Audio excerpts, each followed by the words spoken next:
Hello students, welcome back to CLARI Concepts, Unleashing Conceptual Learning. Today in this lecture, we will solve various numerical examples on Bernoulli's equation and we will see how is Bernoulli's equation very much useful in solving real life examples for us.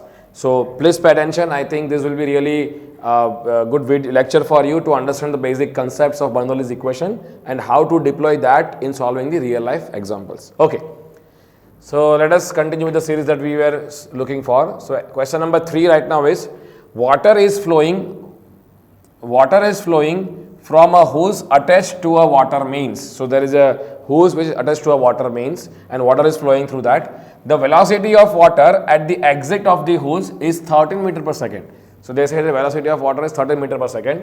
If the hose is held upward, then what is the maximum height that the jet could achieve? That means they say that if water hose you keep it upward and water comes upward. So what is the maximum height that a water could achieve if the velocity from where the water is leaving is 13 meter per second. So let me show you the diagram. So say for example a small kid is playing with this hose and he has the hose in his hand. When the water comes out of this particular hose, the velocity is 13 meters per second. Question is what is the maximum height to which the jet should flow, the water flows, okay. So let me deploy Bernoulli's theorem. Let us say this is your point 1, section 1. This is your section number 2 for example, right. Now at both this section I will deploy Bernoulli's theorem and let us say from the datum, or rather you can say this is the datum line directly.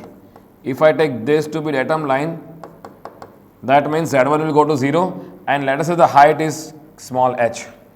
So now let me show you the values. So let's say for example if I use Bernoulli's equation, apply